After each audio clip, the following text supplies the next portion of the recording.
அந்தருள்வாய் கலை மகளே.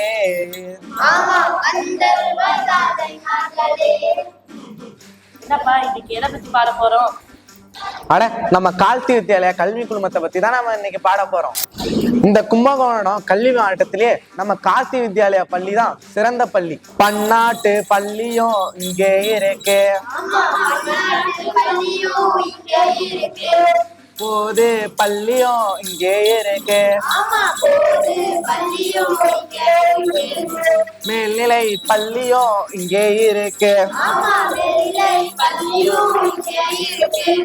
அது மட்டுமல்ல, தமிழ், ஆங்கிலம், ஹிந்தி போன்ற பல மொழிகளையும் நமது ஆசிரியர்கள் நமக்கு கற்பிக்கிறாங்க. பாட்டு, நடனம், கராத்தே, அம்பெய்தல், ஸ்கேட்டிங் போன்ற பல வகுப்புகள் இங்கே உண்டு. பெற்றோர்களே, கார்த்தி வித்யாலயா ஸ்கூல்ல அட்மிஷன் ஆரம்பிச்சிருச்சு. கார்த்தி வித்யாலயா ஸ்கூல்ல அட்மிஷன் போடுறோம், வெற்றி பதக்கத்தை வெல்றோம்.